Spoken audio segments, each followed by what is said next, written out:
Welcome to RR6 News. Please subscribe, like, share and comment.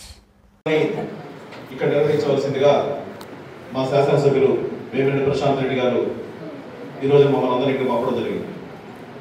ఈ పథకం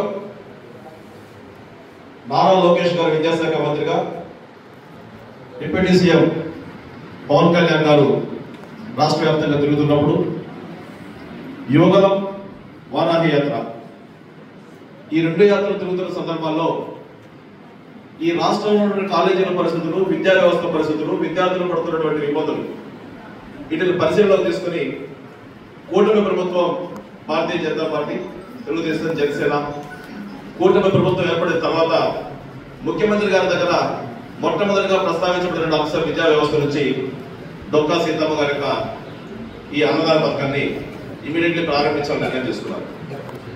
government కళాశాలల్లో అనేక సంవత్సరాలుగా విద్యార్థులు పడుతున్న ఇబ్బందులు, గతంలో చాలా గవర్నమెంట్ స్కూల్స్, కాలేజీల్లో అటాచ్డ్ హాస్టల్స్ కానీ మెయింటెనెన్స్ హాస్టల్స్ కానీ నిర్వహించేవారు.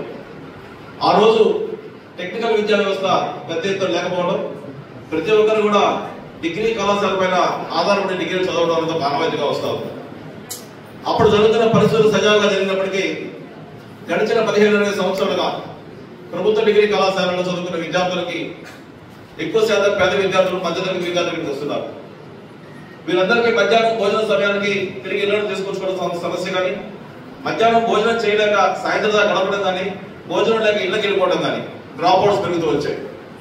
ఈ సమస్యను పరిష్కరించాలి, భావితరాలకి ఉన్నతమైన భవిష్యత్తు అందించాలి, విద్యార్థులు ప్రతి ఒక్కరు కూడా భోజన సదుపాయం కోసంగా వాళ్ళ విద్యను మానేయకూడదన్న ఒకే ఒక లక్ష్యంతో డొక్కా సీతమ్మ గారి యొక్క ఆలోచనతో ఈరోజు ఈ కార్యక్రమం ప్రారంభించడం జరిగింది. ఇందుకు రాష్ట్ర ప్రభుత్వానికి ప్రత్యేక ధన్యవాదాలు తెలియజేస్తా ఉన్నాం.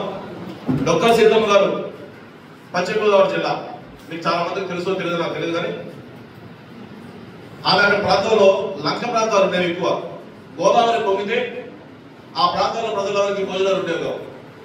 ఇది చాలా ఉన్నతమైన కుటుంబం నుంచి వచ్చిన స్త్రీ డొక్కా సీతమ్మ గారు. ఆమె ప్రత్యేకించి ఆమె స్వయంగా ఉండి ప్రతిరోజు కొన్ని వందల మందికి అన్నదానం చేసేది. ఈ అన్నదానం ఆమె బతుకున్నంత కాలం నిరంతరంగా కొనసాగుతూ వచ్చింది. అందుకోసంగానే డొక్కా సీతమ్మని ఆంధ్రప్రదేశ్ అన్నపూర్ణ అంటారు. ఆమె యొక్క స్మారకార్థం, ఆమె చేసినటువంటి సేవలు నేటి తరానికి, రాబో తరానికి కూడా గుర్తుండాలి, కొనసాగాలన్న ఆలోచన విధానంతో రాష్ట్ర ప్రభుత్వం యొక్క పథకాన్ని ముందుకు తీసుకొచ్చింది. విద్యార్థులు ఈ సమస్యల యొక్క పరిష్కారం కోసంగా రాబోయే రోజుల్లో భావి భవిష్యత్తు కూడా బాగుండాలని స్వామి వివేకానంద గారు చెప్పినట్టు నేటి విద్యార్థులే రేపటి పౌరులు అంటూ ఆయన ఒక మాట చెప్పుకొస్తారు. ఈ దేశంలో సంపన్నమైనటువంటి ఏదైనా ఉంది అనేది యువత. ఆ యువతని విద్యార్థికరణ చేయనప్పుడు, ఆ విద్యార్థులు సరైన సక్రమైన మార్గాల్లో ముందుకెళ్ళినప్పుడు ఈ దేశంలో సంపద మరింత పెరుగుతుంది. సంపద మరింత పెరిగిన దేశం ఈ ప్రపంచానికి ఒక ఆదర్శంగా నిలబడుతుంది.